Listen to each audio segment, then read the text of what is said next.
Commission on election जिसके justice Lokur अध्यक्ष थे, उन्होंने जो रिपोर्ट दी है उसके आधार पर एक प्रश्नावली पत्र के साथ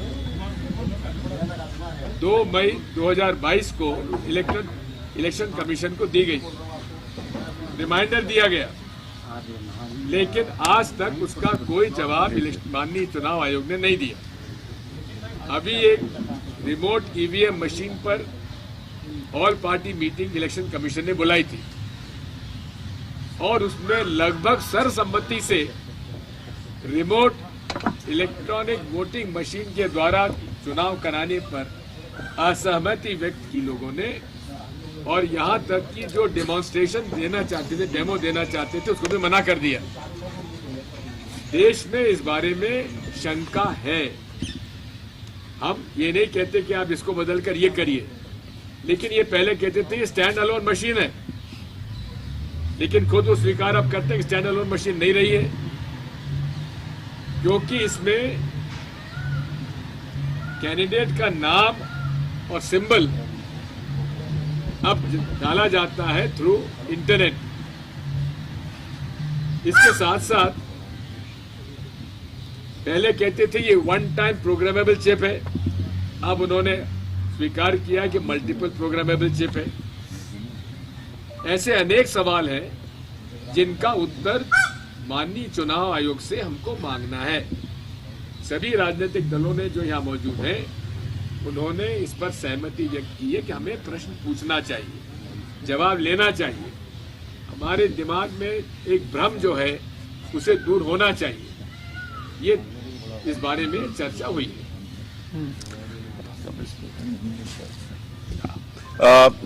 दो चार बातें मैं आपके सामने रखना चाहता हूं।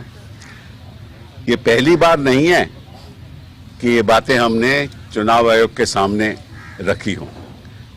अनेक बार हम चुनाव आयोग के पास गए हैं और उन्होंने कहा है कि जो आपका ईवीएम मशीन है, इसके द्वारा और इसका दुरुपयोग हो सकता है। और जब जब भी हमने खुद देखा और आप लोगों ने भी देखा कि जब जब भी मशीन में कोई खराबी आई हो, वोट हमेशा बीजेपी को जाता है।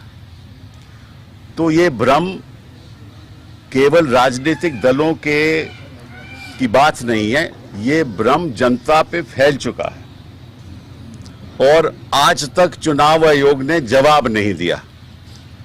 तो हमने ये फैसला किया है, जैसे दिग्विजय ने बताया, शरद जी की सदस्यता से, कि हम जाएंगे चुनाव आयोग के पास और उनको कहेंगे कि देखिए ये बातें हम आपसे कई सालों से कर रहे हैं और ये हम आखिरी बार आपसे पूछने आए हैं कि आप इसके बारे में क्या करोगे, और जो सवाल हमने उठाए हैं उनका आप लिखित रूप में जवाब दीजिए ताकि ये संदेह एक बार खत्म हो जाए।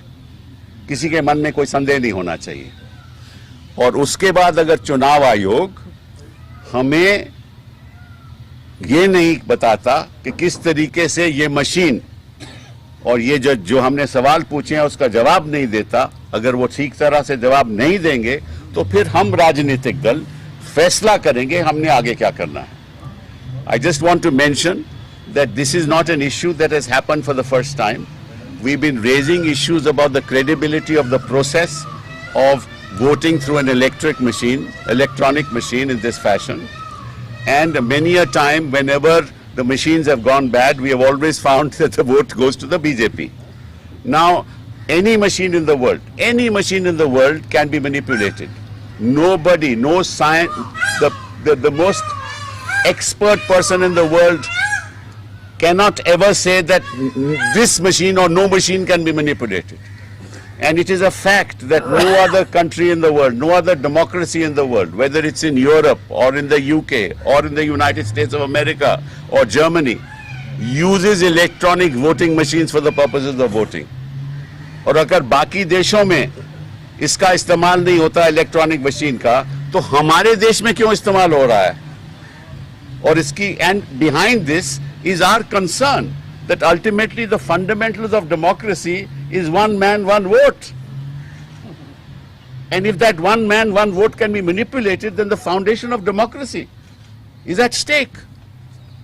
And we as political parties have decided that we will not allow this to happen because for us, it's democracy that is more important than anything else. हार जीत तो होती रहती है, लेकिन गलत तरीके से किसी को जीतना, ये हमें मंजूर नहीं. Thank you. Thank you. Throughout the election of opposition leaders through via EVM, we have seen Congress governments also, opposition governments also in various states, but EVM has been used there too. Do you doubt the election? No, we are not doubting. We are not doubting anything. We are only saying that a machine can be manipulated. We are raising questions. Who manipulates it? When it is manipulated? How it is manipulated? Only those who manipulate it know. Thank you. We just raise certain questions. Yes. And we expect a reply from Election Commission, nothing more. That's correct. So, can we have one reaction on Rahul Gandhi's conviction today, sir?